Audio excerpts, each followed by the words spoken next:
नमस्कार, मैं तुलसीराम एस के बुक्स के यूट्यूब चैनल पर आप सभी का फिर से स्वागत करता हूं। आज अपन बात करने वाले हैं फिर से यूपी पुलिस के बारे में।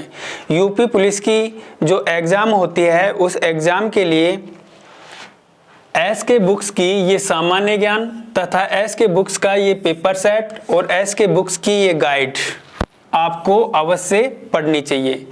जो एग्ज़ाम होता है उसमें अच्छा स्कोर करते हुए अपनी मंजिल पाने के लिए ये तीनों ही बुक्स एसके की इम्पोर्टेंट साबित होंगी आपके लिए।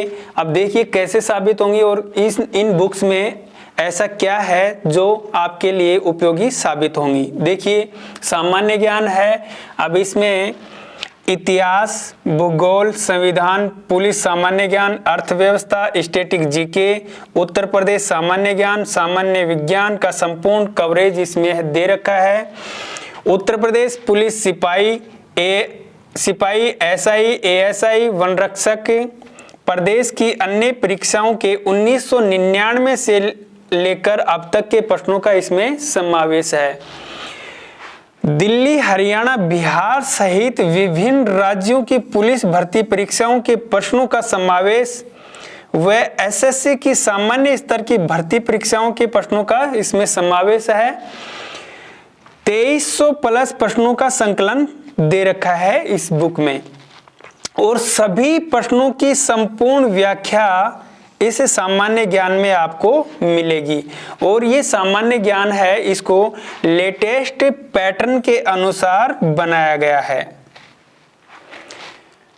अब ये देखिए पेपर सेट, इसमें गत वर्षों के पेपर्स का ये सेट है और इसमें टोटल 19 पेपर्स हैं और इन 19 पेपर्स का फुल्ली व्याख्या यानी संपूर्ण सॉल्यूशन, सभी प्रश्नों की व्याख्या इसमें मिलेगी आपको।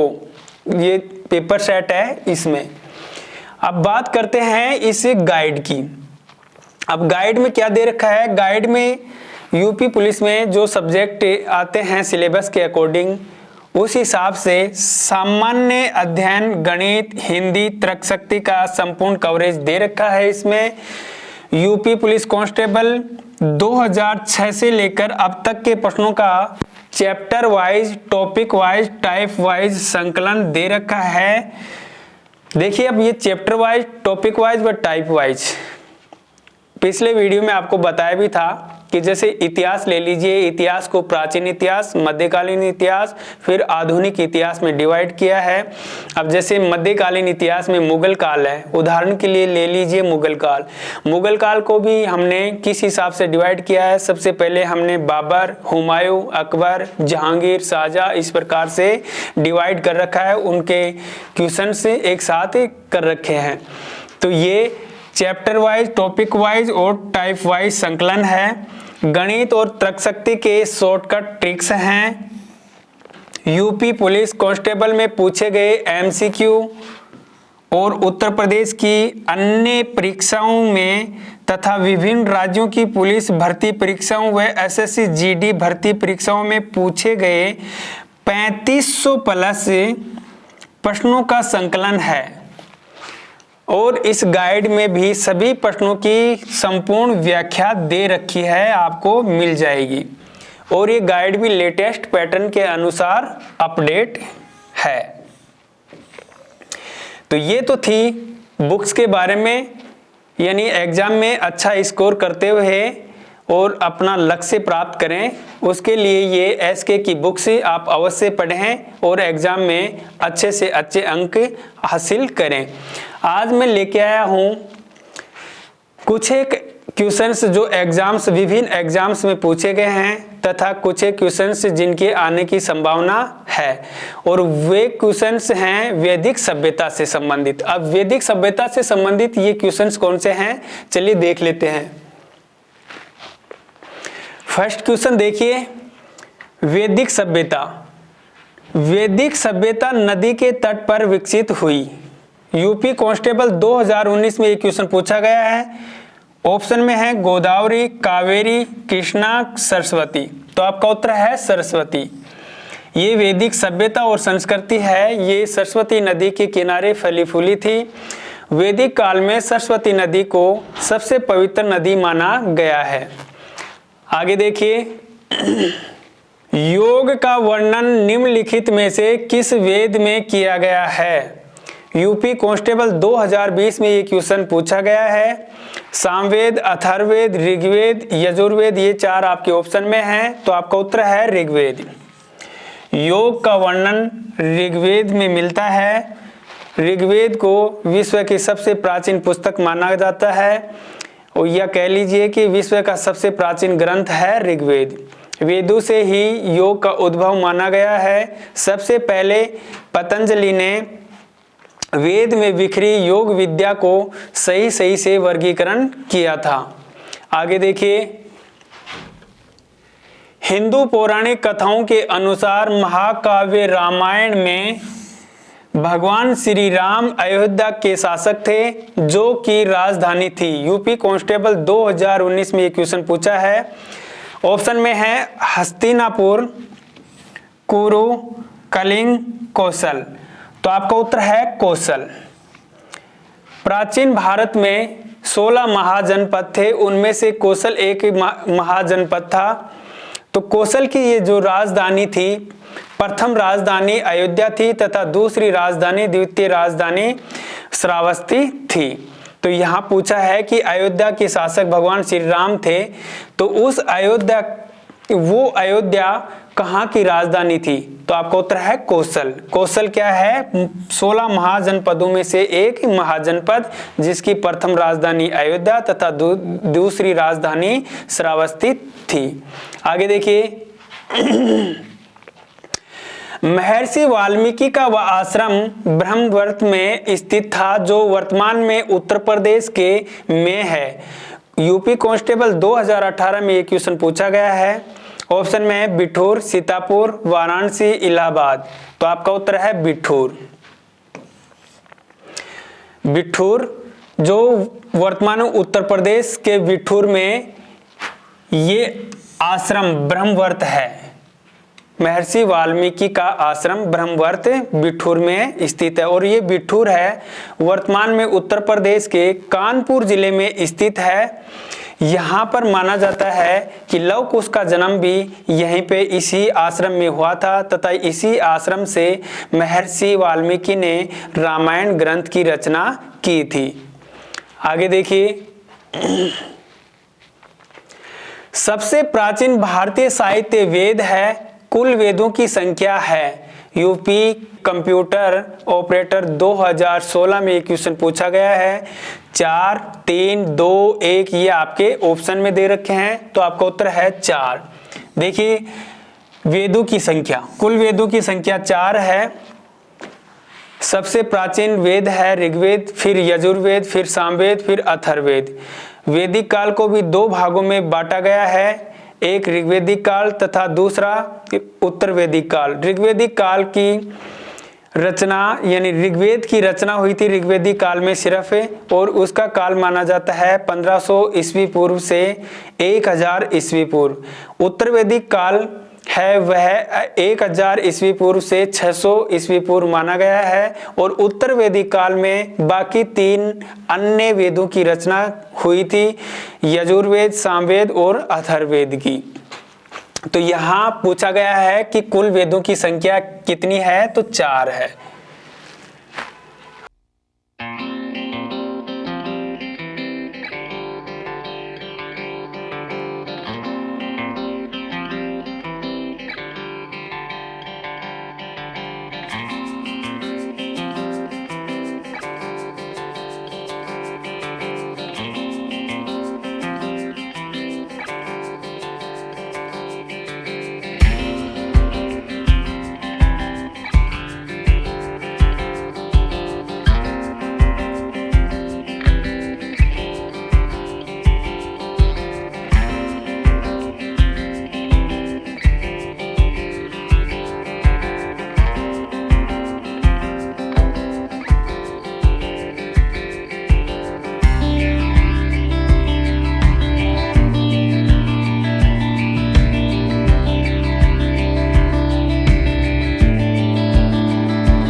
सबसे पुराना वेद कौन सा है? UP constable 2006, Rajasthan police SI 2011, UPP computer operator 2016 में ये क्वेश्चन पूछा गया है। ऑप्शन में दे रखा है यजुर्वेद, ऋग्वेद, सामवेद, अथर्ववेद। तो आपका उत्तर है ऋग्वेद। इससे पहले वाले क्वेश्चन में आपको बताया है अभी जस्ट कि सबसे पुराना वेद है ऋग्वेद है, जिसकी रचना सबसे पहले हुई थी। और इसी वेद की रचना जिस समय हुई उसको ऋग्वेदिक काल कहा जाता है। बाकी 3 वेदों की जिस समय रचना हुई उसको उत्तरवेदिक काल कहा जाता है। इस उत्तरवेदिक काल में ऋग्वेद के बाद में यजुर्वेद, फिर सामवेद, फिर अथर्ववेद की रचना हुई थी। आगे देखिए, सर्वाधिक प्राचीन पुराण कौन सा है? यूपी SSC फॉरेस्ट गार्ड 2015 में ये क्वेश्चन पूछा गया है। तो मत्स्य पुराण, विष्णु पुराण, नारद पुराण, वामन पुराण। तो आपका उत्तर है सबसे प्राचीन पुराण है मत्स्य पुराण। और कुल पुराणों की संख्या है 18, यानी पुराण कितने हैं? 18। आगे देखिए, सत्यमेव जयते शब्द कहां से लिया गया है? यूपीपी कंप्यूटर ऑपरेटर 2013 में ये क्वेश्चन पूछा गया है। मनुस्मृति, भगवत गीता, ऋग्वेद, मुंडक उपनिषद। तो आपका उत्तर है मुंडक उपनिषद। देखिए कई बार एग्जाम में मुंडक उपनिषद की जगह यानी क्वेश्चन में भी कुछ चेंज हो जाता है। कई बार क्वेश्चन दे देते हैं कि सत्यमेव जयते किस उपनिषद से लिया गया है। तो वहाँ उपनिषद तो ऑलरेडी पहले से क्वेश्चन में दे दिया जाता है, तो फिर ऑप्शन में दे दिया जाता है मुंडक एक ऑप्शन में मिलेगा, वहाँ उपनिषद साथ नहीं होगा। तो कंफ्यूज ना हो जाना, क्योंकि मुंडक उपनिषद ही है तो जिससे सत्यमेव जयते लिया है। कई बार मुंडक उपनिषद ऐसे ना देकर इसको एक साथ कर दिया जाता है। अभी तो इसको मुंडक प्लस उपनिषद को मुंडकोपनिषद, कई बार मुंडकोपनिषद ऑप्शन में दे देते हैं निषद, इस प्रकार से भी ऑप्शन में आ सकता है। तो यही आपका उत्तर होगा। चलिए आगे देखिए, वैदिक देवता इंद्र किसके देवता हैं? यूपी SSC जूनियर इंजीनियर 2016 में ये क्वेश्चन पूछा गया है।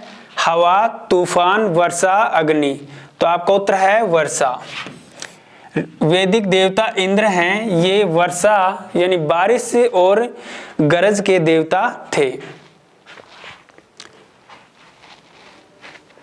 सबसे पुराना हिंदू महाकाव्य है? UPSI 2011 में ये क्वेश्चन पूछा गया है। ऑप्शन में है महाभाष्य, रामायण, अष्टाध्यायी, महाभारत। तो आपका उत्तर है रामायण। और इस रामायण की रचना महर्षि वाल्मीकि ने की थी।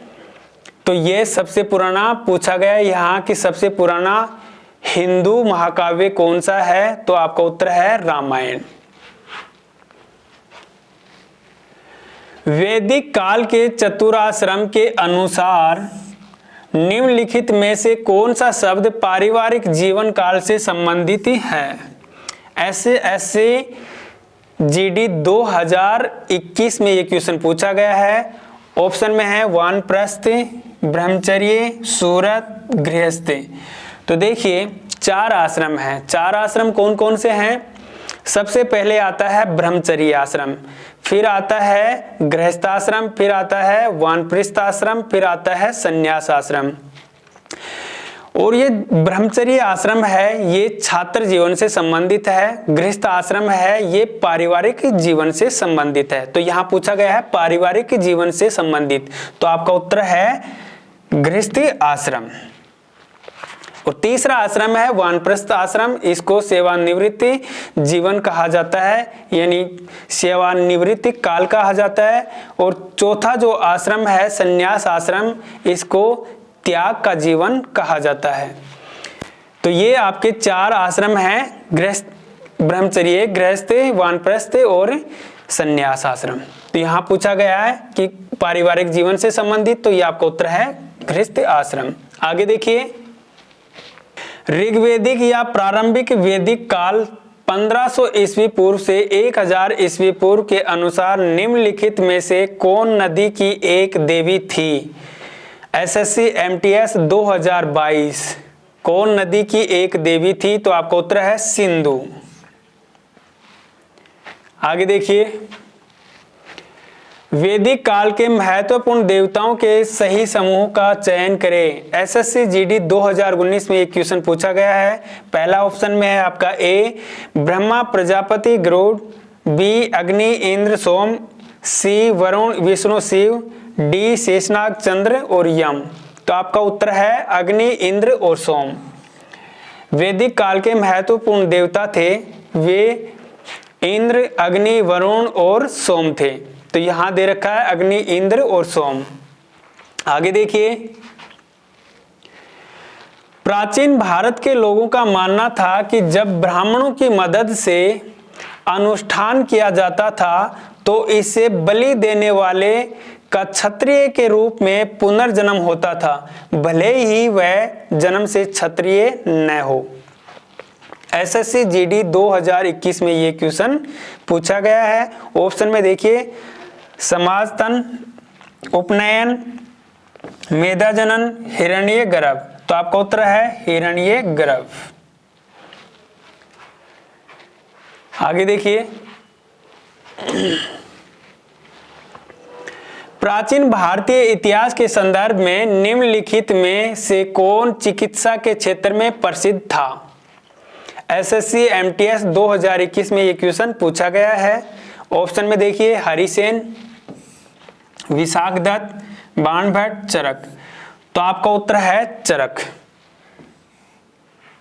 ये जो चरक हैं ये प्राचीन भारतीय इतिहास में चिकित्सा के क्षेत्र में प्रसिद्ध थे और ये चरक हैं, इन्होंने चरक संहिता की रचना की है जो संस्कृत भाषा में है। आगे देखिए, निम्नलिखित में से कौन सा जानवर वैदिक सभ्यता में अश्वमेध अनुष्ठान से जुड़ा था? बकरा, घोड़ा, बुल, हाथी। तो आपका उत्तर है घोड़ा। अश्वमेध यज्ञ करने वाले राजा जब अश्व को यानी घोड़े को अभिषेक करके विचरण के लिए छोड़ देता था, वह घोड़ा जहां जहां जिस जिस क्षेत्र में विचरण करता था उस क्षेत्र में अश्वमेध यज्ञ करने वाले राजा का अधिकार मान लिया जाता था। अगर किसी दूसरे राजा ने उस घोड़े को पकड़ लिया तो उस राजा को अश्वमेध यज्ञ करने वाले राजा से युद्ध करना होता था। आगे देखिए, प्राचीन विद्वान पाणिनि को के क्षेत्र में उनके योगदान के लिए जाना जाता है? स्टेट क्राफ्ट, खगोल विज्ञान, वेदांत, संस्कृत व्याकरण। तो आपका उत्तर है संस्कृत व्याकरण। ये जो पाणिनि हैं इन्होंने एक संस्कृत व्याकरण लिखी थी, उसका नाम है अष्टाध्यायी। अष्टाध्यायी जो संस्कृत व्याकरण है ये पाणिनि ने लिखी थी, इसी के कारण इनका योगदान संस्कृत व्याकरण के लिए माना जाता है। तो यहाँ पूछा है प्राचीन विद्वान पाणिनि को के क्षेत्र में उनके योगदान के लिए जाना जाता है, तो संस्कृत व्याकरण आपका उत्तर हो गया। आगे देखिए, निम्नलिखित में से किसे दर्शन की सांख्य प्रणाली की स्थापना का श्रेय दिया जाता है? तो जो सांख्य प्रणाली है, सांख्य दर्शन है, इसके प्रवर्तक हैं कपिल। तो आपका उत्तर है कपिल। व्यास हैं, इन्होंने महर्षि व्यास हैं, इन्होंने महाभारत की रचना की थी। और गौतम हैं, ये न्याय के हैं, न्याय महाभारत। कणाद हैं, ये वैशेषिक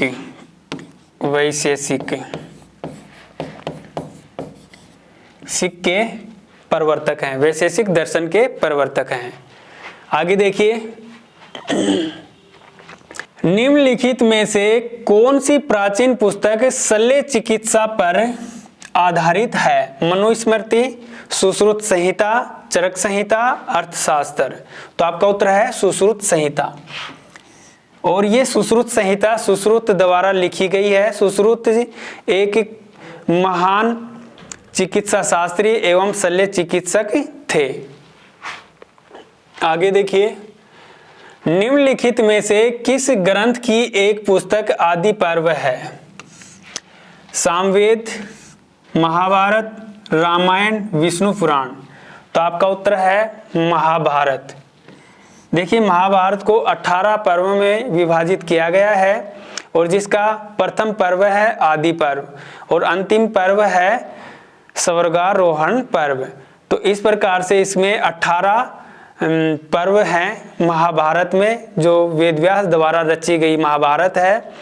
आदि पर्व, वन पर्व, भीष्म पर्व, द्रोण पर्व, कर्ण पर्व, इस प्रकार से लास्ट का पर्व है स्वर्गारोहण पर्व और प्रथम पर्व है आदि पर्व।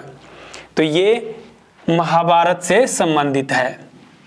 तो ये थे आपके वैदिक सभ्यता से संबंधित 20 इंपॉर्टेंट क्वेश्चंस। कुछ एक क्वेश्चंस विभिन्न एग्जाम्स में आए हुए हैं तथा कुछ एक क्वेश्चंस ऐसे भी हैं जिनकी आने की संभावना है। धन्यवाद।